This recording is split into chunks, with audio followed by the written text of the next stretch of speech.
Hello, bienvenue dans ce nouvel épisode de Croissante. Aider les gens à se reconnecter à eux-mêmes et trouver l'inspiration pour se transformer grâce aux médecines naturelles, à la spiritualité et au voyage, voilà l'ambition que j'avais en créant ce podcast. Je suis Louise, ex-agent de voyage, étudiante en naturopathie et en yoga. Ici, nous partageons, mes invités et moi, nos réflexions sur le bien-être holistique, nos expériences d'éveil spirituel et nos déclics qui nous ont aidés à avancer dans la vie. Alors commence par prendre une grande inspiration, ouvre bien ton esprit et tes oreilles, prépare-toi à recevoir plein d'ondes positives. Et si le podcast te plaît, merci de le noter sur Spotify ou Apple Podcast et partage-le autour de toi ou tag-moi dans ta story. Merci du fond du cœur d'être là, je te souhaite une bonne écoute. Hello tout le monde, bienvenue dans cet épisode en famille puisque l'invité du jour n'est autre que ma maman. Ça faisait quelques temps que j'avais envie de l'inviter puisque ma maman a une pratique spirituelle qui est très importante dans sa vie, une forme particulière du bouddhisme qu'elle pratique depuis presque 20 ans et qui a transformé sa vie. Dans cet épisode, je voulais partager notre expérience de vie à elle et à moi et qu'elle vous partage son expérience transformationnelle, sa découverte du bouddhisme et sans prosélytisme, qu'elle puisse vous montrer que peu importe la pratique ou les croyances propres à chacun, avoir une pratique spirituelle ou simplement mettre de l'intention dans sa vie fait non seulement partie de l'hygiène de vie, mais peut aussi concrètement nous aider à traverser les épreuves. J'espère que cet épisode vous plaira.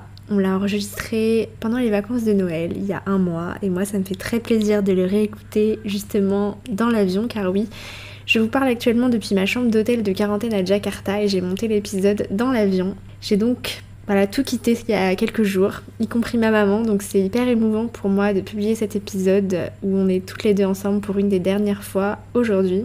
Je vous parlerai du déroulé de mon voyage épique dans une vidéo YouTube, un podcast dédié ou sur Instagram, mais pas maintenant. Donc bref, retrouvez-moi sur Instagram et bientôt sur YouTube pour suivre mes aventures et surtout, n'oubliez pas de partager le podcast autour de vous, dans vos stories en me taguant et de laisser des avis positifs sur Apple Podcast et sur Spotify. C'est vraiment comme ça que vous pouvez me soutenir gratuitement en 2 secondes et me motiver à continuer à publier des épisodes.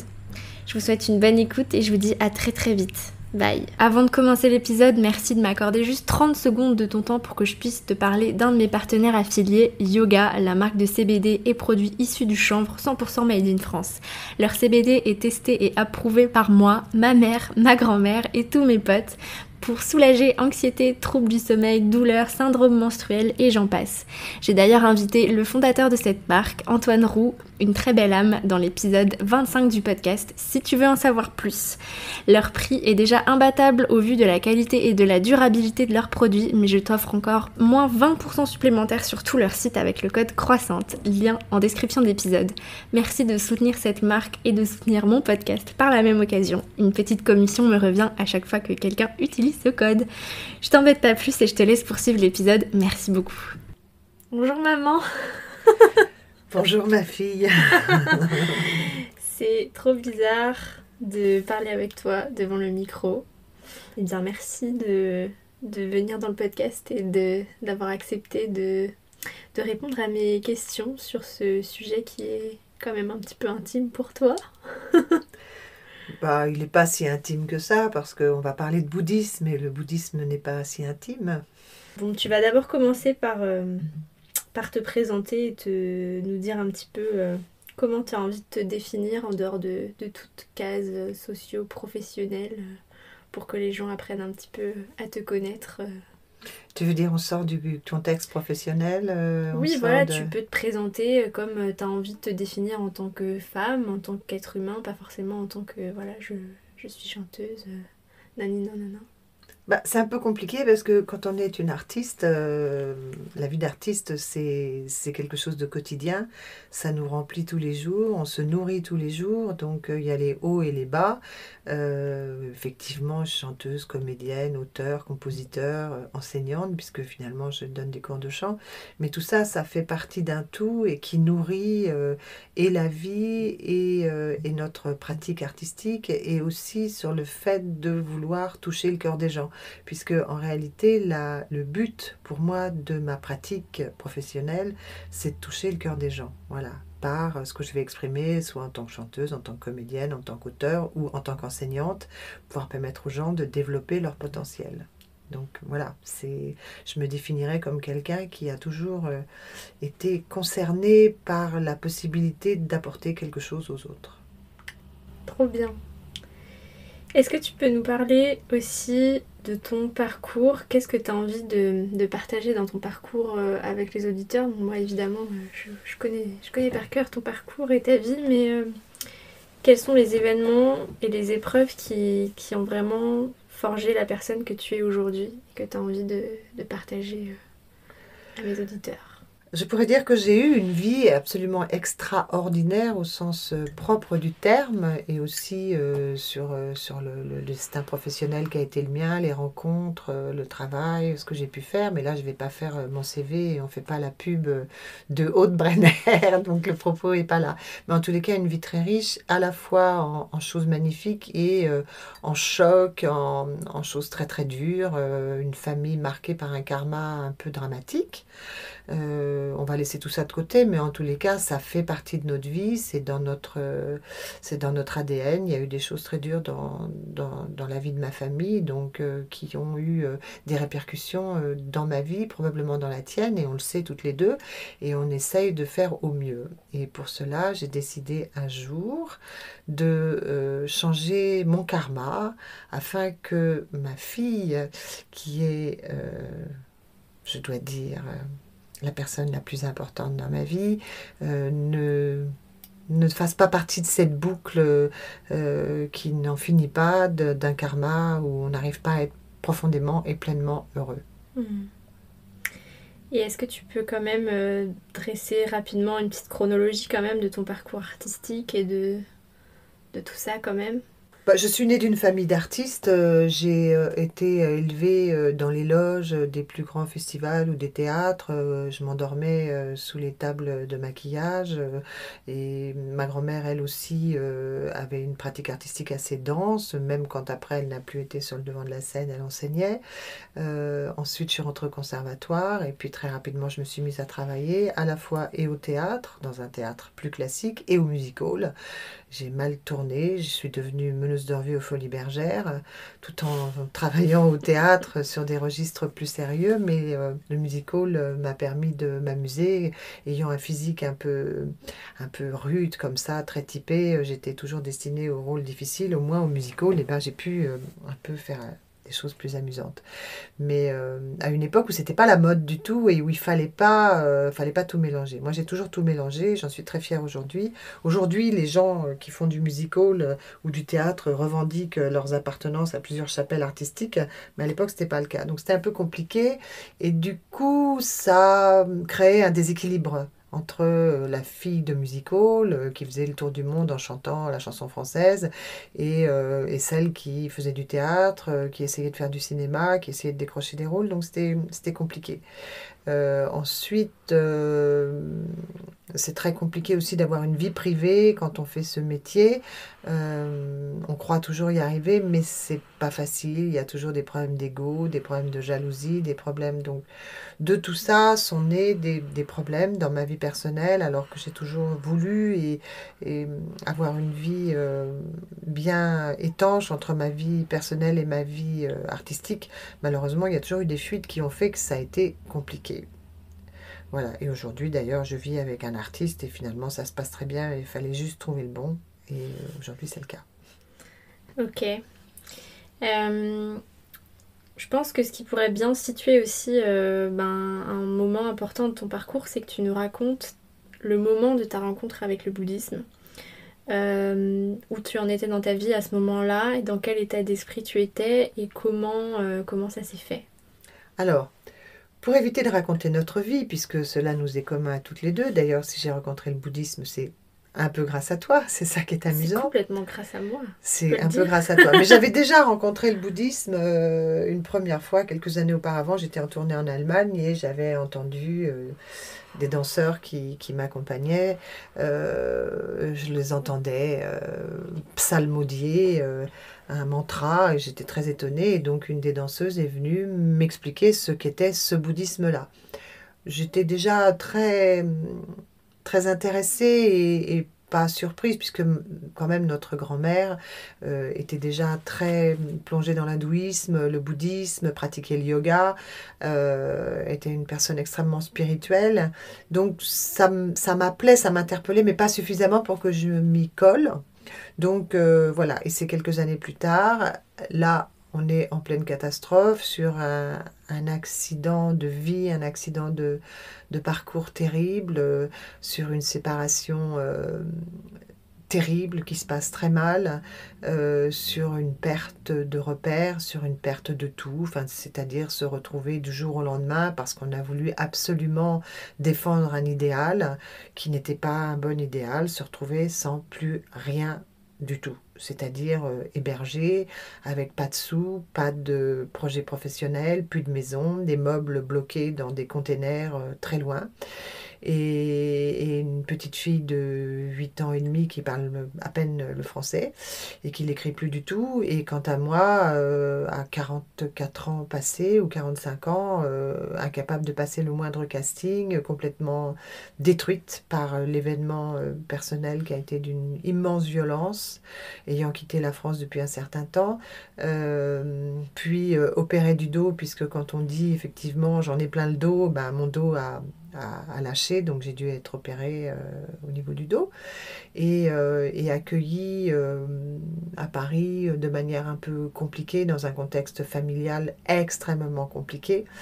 Donc vraiment une période où d'un seul coup il n'y avait plus rien, la seule chose qui comptait c'était de préserver l'équilibre de ma fille, à savoir toi, et en espérant trouver une solution pour me sortir de cet imbroglio. Or, il se trouve qu'un jour, tu voulais dormir chez une amie, comme ça faisait peu de temps qu'on était là. Cette amie habitait pas très loin de l'appartement que nous partagions avec ma grand-mère, qui avait accepté de nous loger dans son canapé à fleurs. Ce qui n'était pas déjà si mal, ce qui était déjà pas si mal, il faut bien le dire, mais enfin, c'était quand même assez compliqué, avec des personnalités très compliquées. Ma mère sur le palier d'en face, et voilà, enfin, on était un peu... finalement, on avait pensé quitter l'Italie, mais l'Italie était sur ce palier-là, avenue de Wagram, et c'était assez rock'n'roll, avec des tempéraments de feu. Du coup, j'ai voulu rencontrer la maman de cette petite fille chez qui tu voulais aller dormir et passer le samedi, voilà, de manière bien normale pour un peu t'amuser. Et je trouvais ça tout à fait logique, mais moi, je voulais connaître la dame en question. Donc, je te dépose à l'école et puis je monte l'avenue de Wagram pour aller rue de Tilsit. Comme ça, je vous situe un peu dans un joli quartier quand même.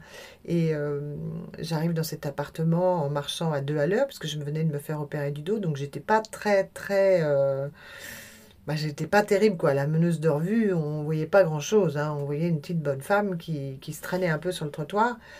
Et je rentre dans cet appartement super ultime site et j'avise l'hôtel, un petit hôtel avec une bougie et voilà. Et je vois cette femme avec qui tout de suite qui m'accueille avec beaucoup de gentillesse et très rapidement elle me fait parler. Et c'était très facile de me faire parler parce que c'est tellement quelque part malheureuse et perdue que je lui explique en quelques mots la complication de notre existence à ce moment-là. Et elle m'a simplement répondu « Mais tu n'as qu'à faire Nammyo Rengekyo ». Je dis bien Nammyo Rengekyo. Et tu verras, dans 3 mois, tu auras tout transformé. Et donc, il s'agissait effectivement de ce mantra, du Sutra du Lotus, du bouddhisme de Nichiren Daishonin, qu'elle m'a enseigné, elle m'a donné la phrase, elle m'a fait rencontrer une autre personne qui habitait pas loin, qui m'a encouragée, chez qui je suis allée, entre guillemets, pratiquer, on appelle ça pratiquer, c'est-à-dire réciter ce mantra, plus la pratique du Gongyo, qui est toute une prière, enfin bon, voilà. Je ne vais pas rentrer dans le détail absolu, et je me suis dit, de toute façon, foutu pour foutu, j'ai rien à perdre, allons-y. Mais c'était, voilà, bon, allez, on y va. Et le lendemain, je rencontre cette autre femme avec qui je pratique, et le soir même, elle m'emmène au centre bouddhique à Opéra, où là, je me trouve face à 300 personnes qui chantent Nammyo Rengekyo ensemble. Et là, je me dis, mais c'est quoi ce monde de fous? Parce que je peux vous dire quand même que ça fait un drôle d'effet quand on ne connaît pas. Mais je me suis dit non, bon allez, on y va. Et j'y suis allée. Et j'ai vraiment pratiqué avec tout mon cœur. Je déposais Louise à l'école le matin, très tôt. J'allais chez mon ami, avenue Carnot, et je pratiquais 1 heure tous les matins. Le soir, je pratiquais chez ma grand-mère qui m'invectivait en disant qu'est-ce qu'elle est encore en train de marmonner, ces idioties, alors que elle, à la base, elle était très, très avenante par rapport au bouddhisme. Mais bon, il se trouve qu'à ce moment-là, ma pauvre grand-mère avait bien vieilli et que peut-être elle n'entendait plus, ne comprenait plus très bien rien à rien. Et de me voir dans cet état, c'était certainement très compliqué. Quoi qu'il en soit, on va résumer très vite. 3 mois plus tard, j'ai vraiment transformé la situation. Nous avons déménagé. Nous avons été d'abord hébergés chez quelqu'un qui a été extrêmement bienveillant. Puis, j'ai pu prendre toute seule une maison parfaite pour Louise et moi, recréer quelque chose artistiquement parlant, effectivement en Bretagne. Et c'est reparti. Puis, je suis restée un peu là. Et après, on a retrouvé une maison dans un lieu qu'on aimait beaucoup, auquel on était très attachés. Et depuis ce temps-là, je n'ai plus jamais eu de problèmes véritables, ni sentimentaux, ni d'argent, ni de logement, ni de travail. Ça ne m'a pas empêché de continuer à être quelqu'un de très aventureux, puisque entre-temps, je suis revenue à Paris, j'ai monté un spectacle, j'ai fait beaucoup de choses, mais je n'ai jamais, plus jamais eu de véritables problèmes. J'ai toujours eu un soutien incroyable, quoi que je fasse, quelles que soient mes décisions, tout a toujours été relativement facile. Et si ça ne l'était pas, c'est que a priori, ça ne convenait pas. Voilà. Ça t'a redonné de la force au moment où t'en avais besoin? Non, je pense que c'est au-delà de donner de la force quelque part où on en a besoin. Là, c'est ce qu'on peut se dire en se disant, oui, enfin bon, son histoire, là, ok, c'est un peu bizarre. Non, je pense que la pratique du Sutra du Lotus, c'est vraiment la transformation de son karma. C'est décider soi-même de se transformer grâce à ce sutra. Namyo Renge Kyo, c'est voilà, c'est la fleur de lotus. Cette fleur, voilà, je crois dans la puissance de la fleur, enfin du sutra du lotus, ça se définit, la fleur de lotus, elle pousse sur les étangs boueux.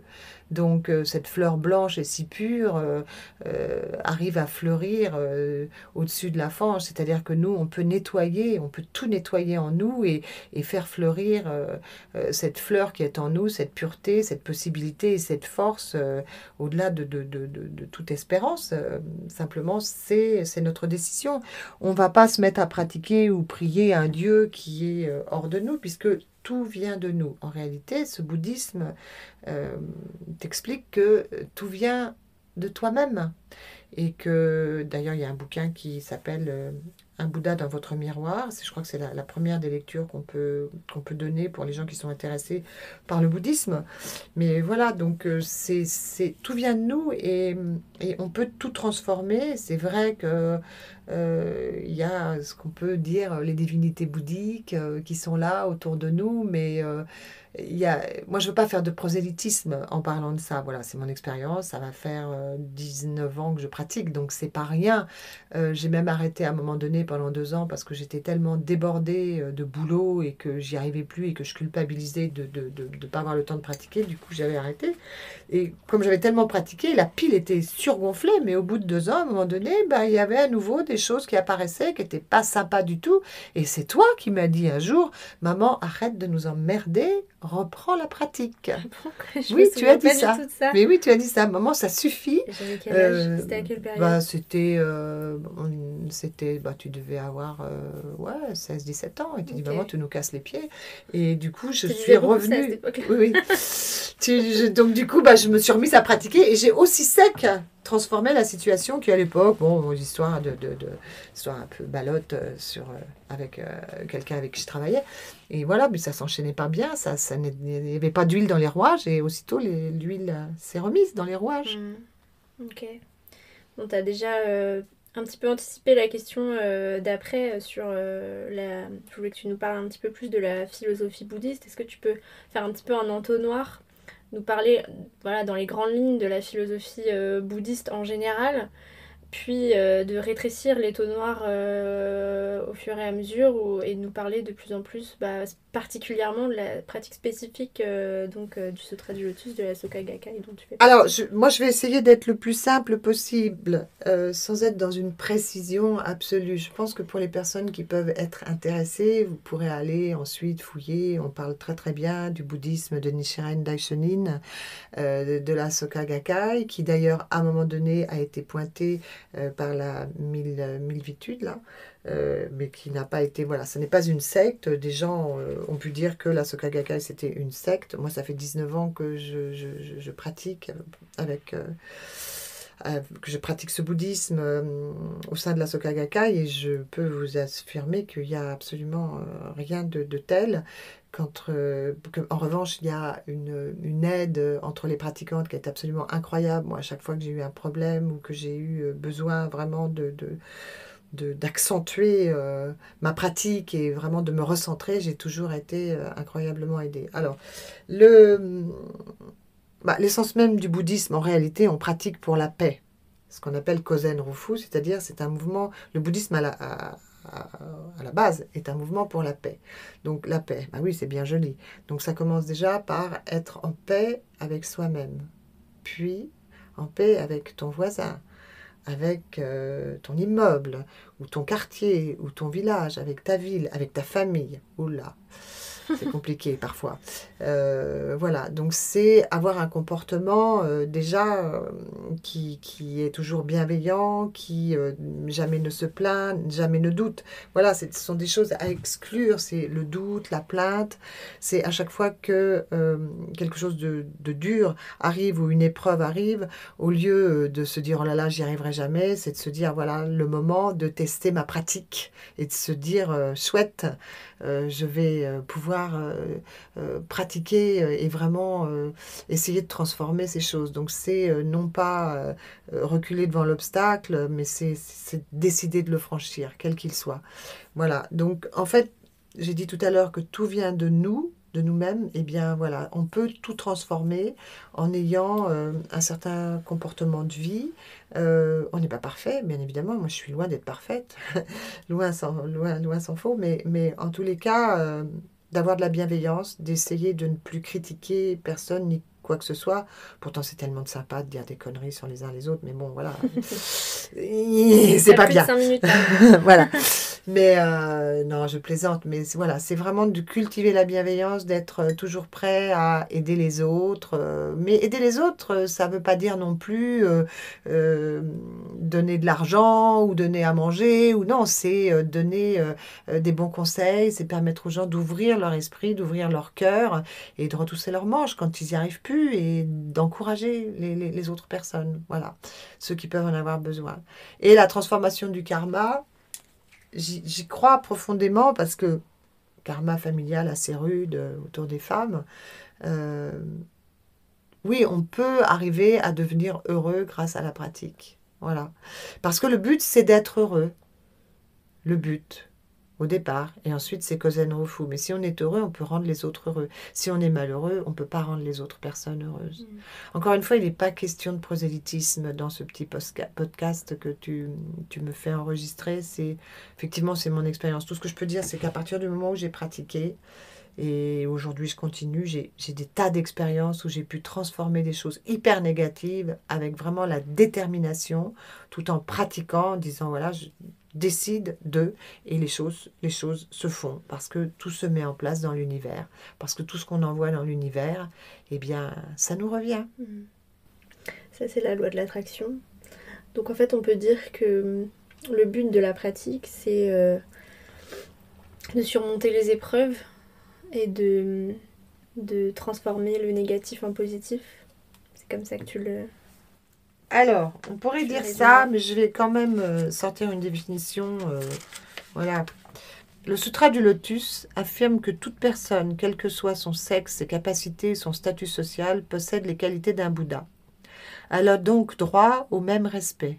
Nichiren, donc ce moine bouddhiste qui a vraiment établi le Sutra du Lotus, c'est-à-dire Nam-myoho Renge-kyo, Nichiren voit dans ce sutra un véhicule qui permet à chaque personne de vivre pleinement heureuse en ce monde. Il définit la loi bouddhique, quintessence du Sutra du Lotus, comme Nam-myoho Renge-kyo et établit le Gonzon. Donc c'est un mandala devant lequel on pratique, devant lequel on récite Nam-myoho Renge-kyo. Il établit le Gonzon en tant qu'objet cultuel pour tous les êtres humains afin qu'ils atteignent l'éveil. Cette pratique permet à chacun de manifester la bodhéité inhérente à sa vie et d'acquérir la force et la sagesse de défier et de surmonter difficultés et épreuves. Voilà, ça c'est vraiment... bon. Définition de la bodhéité. But ultime de la pratique bouddhique, état manifesté et développé par un Bouddha. Il se caractérise par une totale liberté intérieure, une sagesse sans limite et une compassion infinie. Voilà, je trouve que ça définit bien les choses. C'est pas évident d'être comme ça, mais en tous les cas, on essaye, c'est déjà bien d'essayer. Après, ce qui est très intéressant, ce sont les expériences de gens qui pratiquent le bouddhisme et comment ils ont pu transformer leur vie. Justement, c'est un peu des groupes d'entraide finalement. Quels sont les sujets que vous abordez? Comment ça fonctionne?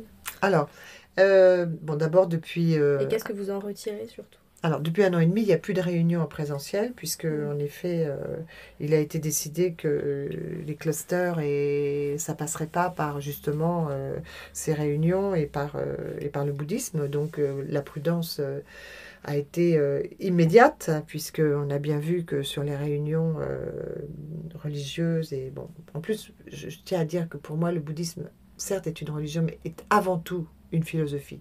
Et c'est ce qui m'a séduite, parce que étant issue de plusieurs religions, voilà, je ne rentrerai pas dans notre histoire de vie, mais finalement, le bouddhisme n'exclut aucune religion.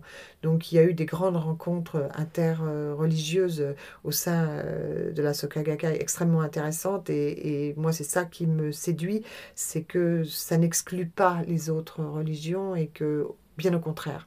Donc ça, cette chose de partage est importante. Maintenant, ce qu'on appelle réunions, c'est-à-dire les réunions de discussion, elles ont lieu entre il y a une réunion de discussion par mois et une réunion d'études.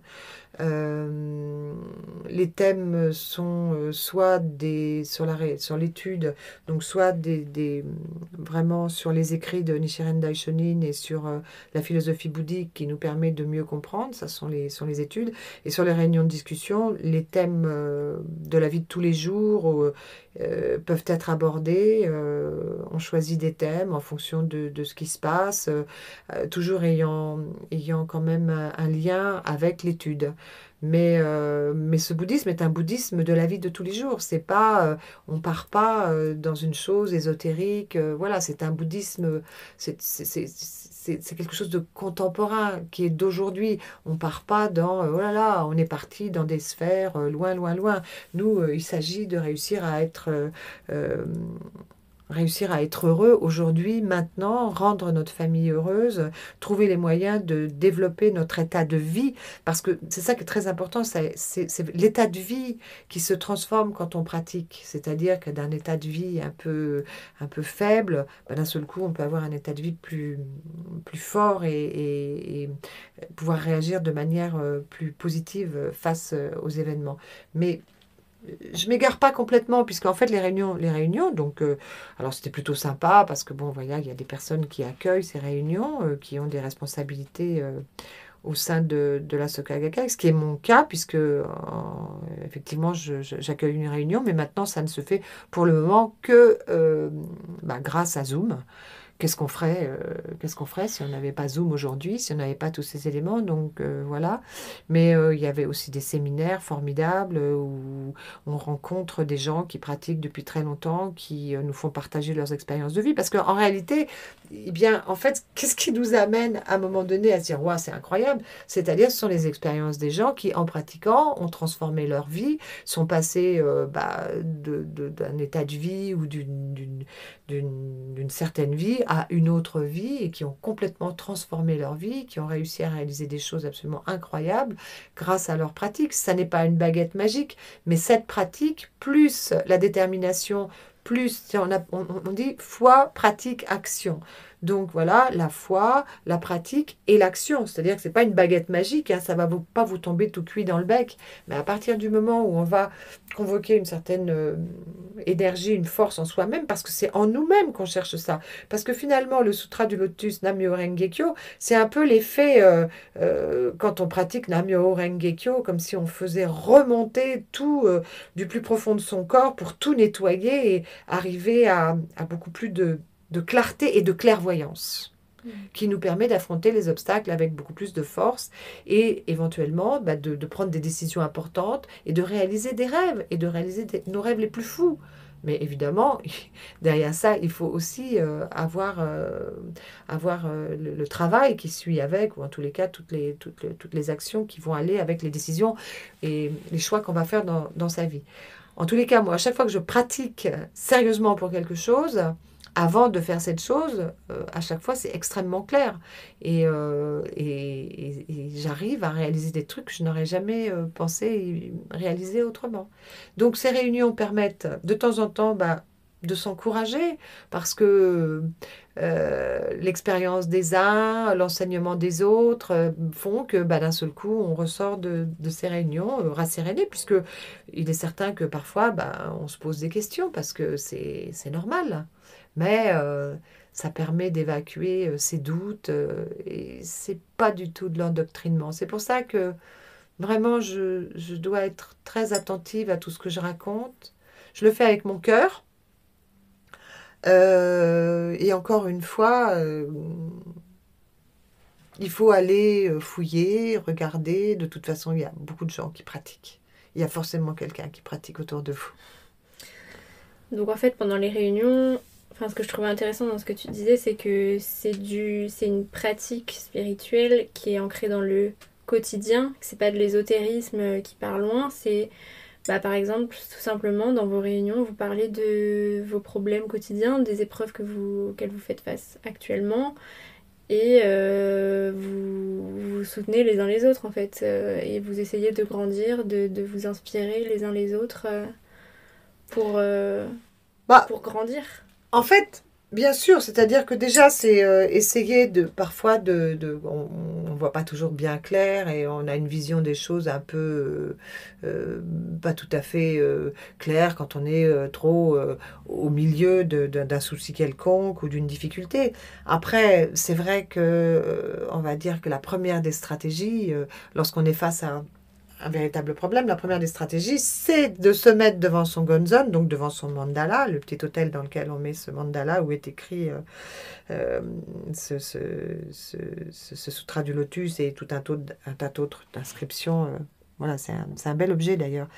Et c'est la première des choses, le premier réflexe, c'est de se mettre devant son autel et de pratiquer. C'est-à-dire déjà, quand on n'arrive pas à comprendre et dès qu'on a un problème, le réflexe du pratiquant, c'est de se mettre devant son autel et de pratiquer. Parce que d'un seul coup, en psalmodiant, en chantant, nous on appelle chanter, les Anglais, les Américains disent sing to sing, c'est assez joli de chanter Nam-myoho Renge-kyo. Le terme japonais c'est daimoku, c'est le daimoku.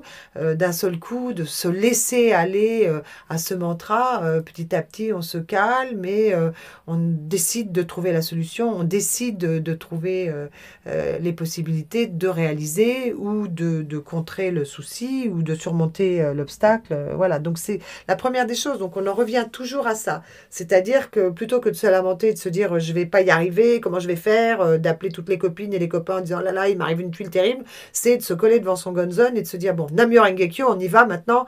C'est la bagarre. C'est la bagarre entre nous et nous, en réalité, sur la force qu'on va trouver en soi. Et très souvent, l'état de vie remonte et on trouve les solutions. Moi, j'ai trouvé 1001 solutions en pratiquant. Voilà. En fait, c'est une forme de méditation et de retour à soi, en fait. De retour dans son monde intérieur, de puiser sa force et de méditer et de réfléchir à son problème en revenant à soi. Tout à fait, mais ce mantra te permet vraiment de renforcer ton état de vie. Ça, c'est absolument indéniable. Et quand parfois, j'ai pas trop le temps de pratiquer suffisamment, je fais, mais pas longtemps, parce que j'ai pas le temps, parce que je suis pressée, je me rends compte que mon état de vie descend un peu. Dès que je me remotive et que je fais un peu plus longtemps, et bien, tout de suite, je sens l'état de vie qui change. Et voilà, je l'ai encore constaté la semaine dernière. J'avais un truc à résoudre qui ne se résolvait pas. Et bon, je me suis dit, bon, ce matin, je me lève de bonne heure, je vais pratiquer longuement, à savoir une bonne heure. Et ensuite, j'ai pris mon téléphone et j'ai résolu un problème que depuis un mois, j'arrivais pas à résoudre. Parce que j'ai décidé. Et puis voilà, je suis tombée sur la personne qui m'a bien entendue, et puis tout s'est fait de manière extrêmement fluide. Alors vous allez me dire, oui, ah bah oui, c'est ça, voilà, c'est la baguette magique. Non, c'est issu d'un long travail, c'est sûr, mais c'est vrai que de réussir à toucher le cœur des gens de par la manière dont on va parler, et d'un seul coup, vous serez reçu d'une façon différente, les gens vous écouteront différemment, vous rencontrerez la bonne personne au bon moment. Enfin, c'est ça qui est très particulier. Mais c'est ça, le bouddhisme. Est-ce que tu considères que la prière et toute forme de pratique spirituelle, quelle qu'elle soit, est un pilier de l'hygiène de vie? Oui, je pense que c'est primordial. De toute façon, la plupart des gens, quand ils sont vraiment dans des situations extrêmement compliquées, ou quand il y a la maladie, ou quand il y a la mort qui approche, bon, on connaît beaucoup de grands hommes qui d'un seul coup se sont rapprochés de Dieu, ou se sont rapprochés, enfin, d'un seul coup, on a besoin de trouver une spiritualité. Je pense que il y a des personnes totalement athées qui disent que voilà, après nous, c'est le néant. Même si c'est le néant, je pense que quel que soit ce néant-là, en tous les cas, tout le temps qu'on sera là sur cette terre, essayer d'élever son esprit est une chose très importante. Et je pense que sans spiritualité, c'est terrible. Je pense que c'est un vide terrible. Même si on est un grand intellectuel, je trouve que c'est triste. C'est triste. Il y a de la magie dans l'air. Il y a toujours une chose magique. On se dit toujours, tiens, là, c'est bizarre. Ou tiens, oh, j'ai vécu ça, c'est étrange et tout. Euh, Personnellement, j'aime croire à cette magie. J'aime croire à ces divinités bouddhiques qui volent un peu partout autour de nous, qui sont peut-être que des projections, probablement que des projections d'ailleurs, mais il y a aussi des forces démoniaques, et on le sait, et ces forces démoniaques, moi de temps en temps, je les vois revenir et m'attaquer, parce que à la base, je suis quand même quelqu'un de fragile, d'anxieux, à la fois forte et en même temps complètement fragile. Et quand j'ai ces attaques-là, il faut vite, vite, vite que je cours vers mon gonzon, que je pratique pour retrouver la force de leur dire merde. Ouais, pour finir là-dessus, ce que je voudrais dire, c'est, comme tu l'as déjà dit, que on n'est pas là pour faire du prosélytisme sur une pratique en particulier. Moi, ce que je suis contente de mettre en valeur ici, c'est que peu importe la pratique spirituelle que vous choisissez ou la religion que vous choisissez, je pense que une pratique spirituelle, une forme de prière, c'est assez essentiel, accompagné à un retour à soi, une hygiène de vie, et voilà, des pratiques pour soi-même où on retourne dans notre monde intérieur pour se questionner, trouver la force en soi, mettre du clair dans ses idées, c'est essentiel au bien-être en fait. Donc c'était ça qu'on voulait partager surtout dans cet épisode. Alors avec un sujet un petit peu plus léger, je sais qu'il y a plein de personnalités qui font partie de la Soka.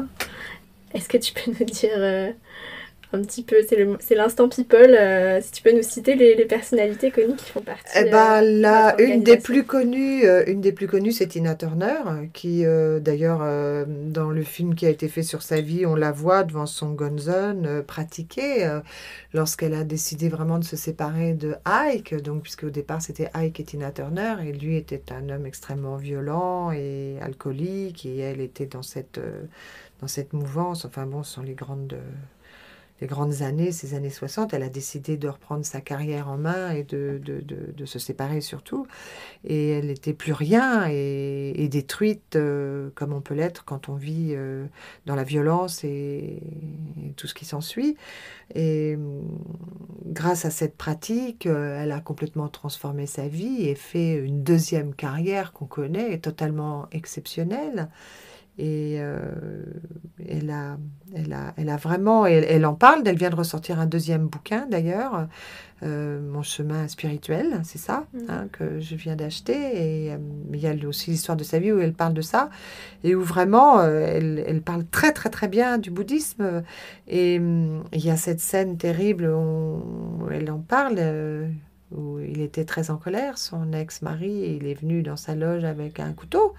Et elle est restée calme et elle a fait Namyo Renge-kyo et il a baissé son couteau. Enfin bon, voilà, c'est une anecdote, mais en même temps qui... Voilà, quand on a toujours besoin de références. Il y a Lambert Wilson, à qui on demandait il y a peu sur France Inter, mais quel est le secret de votre vitalité, de votre jeunesse, de cette capacité à faire le chanteur, le danseur, le comédien, aussi bien dans la comédie légère que dans le drame? Il a simplement répondu, mon secret, c'est Nam-myoho Renge-kyo. On a Ben Harper, Wayne Shorter, enfin des grands musiciens américains. Enfin, il y a beaucoup, beaucoup, beaucoup d'artistes, mais pas que. Mais pas que, mais si on a besoin de parler de personnes connues, voilà, ça parle toujours. Si on dit Lambert Wilson, Tina Turner, voilà. Mais...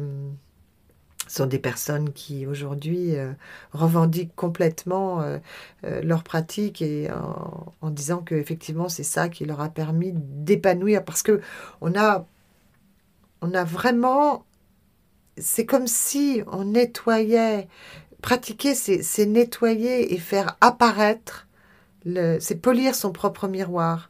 Notre miroir est terni par nos vilaines pensées, par toutes les trucs pas sympa qu'on a vécu, et donc on dit, plus on pratique, c'est comme frotter, frotter, frotter son miroir, qui devient un clair et pur miroir dans lequel on peut se voir. C'est la définition du bouddhisme. C'est pour ça que pour ceux qui ont envie d'en savoir plus, regardez sur on le trouve sur internet, le bouquin Le Bouddha dans votre miroir, et qui parle, voilà, qui parle clairement de ça, c'est polir son propre miroir. Pour finir, donc tu as déjà partagé deux livres, donc le livre que tu viens de parler, dont tu viens de parler, le livre de Tina Turner. Est-ce que tu en as un autre aussi Non, parce qu'il y a plein de bouquins. Si vous allez sur la Soka Gakkai, il y a beaucoup de bouquins sur le bonheur, sur la révolution humaine. C'est surtout la révolution humaine, parce qu'en réalité, on pratique pour accomplir sa révolution humaine. C'est vraiment transformer son karma, accomplir sa révolution humaine, transformer tout ça. Donc, pour ceux qui sont vraiment intéressés, voilà, il y a tout ce qu'il faut. On trouvera tout sur Internet. Là, il y a 1001 bouquins. Il y a des introductions au bouddhisme de Nichiren. Il y a plusieurs formes de bouddhisme, hein. Il y a le zen, il y a... voilà, mais voilà, en ce qui me concerne, ce bouddhisme-là est un bouddhisme où la liberté est totale, et effectivement... c'est là où je me suis retrouvée le mieux. Je crois que tu as un dernier mot de sagesse ou une dernière citation que tu voulais partager pour finir l'épisode. C'est ce petit texte, voilà, quand on pratique, établir des buts clairs est la clé pour aller de l'avant. C'est joli, hein. Notre pratique du bouddhisme de Nichiren est une pratique consistant à relever sans cesse des défis. Donc on se lance des défis, hein, c'est ça le truc, c'est-à-dire qu'on ne s'endort pas sur nos lauriers. Parce que si on s'endort sur nos lauriers, on repart en arrière. Donc quand un truc va bien, on se dit, qu'est-ce que je vais bien pouvoir inventer maintenant pour encore avancer? Parce que celui qui s'endort n'avance plus, et quand on n'avance plus, on recule. Et ça fait partie aussi de ce bouddhisme-là. Donc c'est une lutte continuelle pour remporter la victoire sur nous-mêmes. Que faut-il que je fasse aujourd'hui? Quels sont mes buts ce mois-ci? Il est important d'établir des buts clairs et de pratiquer spécifiquement pour chacun d'eux, avec le rugissement du lion de Nam-myoho Renge-kyo. Parce que c'est vraiment très fort, là, c'est moi qui fais une parenthèse. Remportons la victoire sur les fonctions démoniaques et faisons jaillir la puissante force vitale et la sagesse qui permettent de faire face aux incessants changements de circonstances. Avancer ne serait-ce que d'un pas par rapport à l'année précédente, voire par rapport à hier. Là réside la joie de la révolution humaine. Prenons un nouveau départ, plein d'entrain, et faisons de cette année une année de magnifiques victoires. Et ça, voilà, ça tombe plutôt bien, parce que c'est bientôt la fin de l'année. Donc, même si vous n'avez pas envie de pratiquer ou d'être proche, mais de toute façon, on a tous la possibilité de prendre des décisions et de se donner du courage pour les appliquer. Merci maman de nous avoir partagé toutes ces sagesses. Merci d'être Mon ma fifi, maman. mon fifi, Laisse-moi chialer. ma fifi. Bon bah voilà, c'est la fin de l'épisode. J'espère que ça vous a plu. Merci maman de nous avoir partagé tout ça. Quand l'épisode sera diffusé, on sera loin l'une de l'autre. Ça va être terrible. Mais de toute façon, je ne pourrai pas l'écouter cet épisode-là, sinon j'y arriverai pas. Oh. Bon, on va vous laisser. On va aller se faire un câlin dans le canapé. Bonne semaine à tous. Bye.